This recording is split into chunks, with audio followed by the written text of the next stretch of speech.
Hi guys, welcome to the channel thoughts of Turney. ఇవాళ మనం వ్లాగ్లో త్రినాథ స్వామి మేళా ఎలా జరుపుకుంటామో చూద్దాం. ఎప్పుడైనా మన తెలుగు ట్రెడిషన్స్లో పూజ అనగానే మనకి ముందుగా గుర్తొచ్చేది గడప.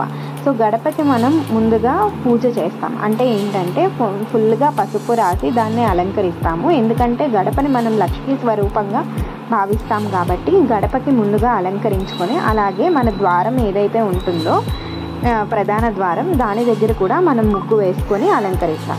అలాగే స్వామివారిని ఎక్కడైతే మనం పెట్టి మనం పూజ చేస్తామో ఆ ప్లేస్ని కూడా పసుపుతో ఫుల్గా రాసి అలంకరించి ముగ్గు వేసి, అండ్ పీటకి కూడా మనం ఏదైతే పీట పెట్టుకుంటామో ఆ పీటని కూడా ఫుల్గా బొట్లు పెట్టి అలంకరించి ముగ్గు వేసి దాన్ని కూడా మనం అలంకరిస్తామన్నమాట. ఈ త్రినాథ స్వామి మేళా అనేది మనం ఏ మాసంలో అయినా చేసుకోవచ్చండి. ఏ ఆదివారం అయినా సరే మనం చేసుకోవచ్చు. అండ్ ఇప్పుడు మనం పీటకు కూడా ముగ్గులు వేసి అలంకరించాము కదా, చూడండి ఎంత బాగుందో. సో ఈ పీట దగ్గర కూడా మనం కిందన కూడా, అంటే ఇందాక పసుపు రాసాం కదా, సో అక్కడ కూడా ముగ్గు వేసి అలంకరించుకొని దాని మీద మనం పీట అనేది పెట్టుకుంటాం.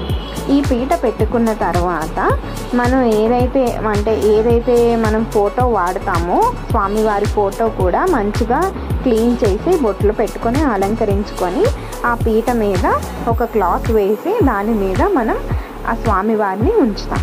సో స్వామివారిని ఉంచిన తర్వాత మనం ఏదైతే పూజలో వాడతామో కొబ్బరికాయని కూడా మనం ఫుల్గా పసుపు రాసి ఎక్కడ కూడా మనకి ఖాళీ అనేది లేకుండా కొబ్బరికాయ మొత్తం కూడా పసుపు అనేది మనం రాస్తామన్నమాట. సో రాసి మనం ఫుల్గా అలంకరించుకొని బొట్లు పెట్టేసి కొబ్బరికాయకి కూడా 3 గ్లాసులు పెట్టుకొని, సో ఒక వారం అనుకుంటే ఒక కొబ్బరికాయ, ఎన్ని వారాలు అనుకుంటే అన్ని కొబ్బరికాయలు మనం పూజలో ఉంచుతాం.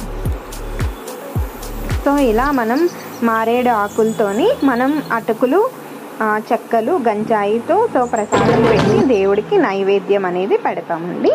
సో ఇది త్రినాథ స్వామి మేళా ఇలా మేము చేసుకున్నాం. సో ఎలా ఉందో కామెంట్ చేయండి.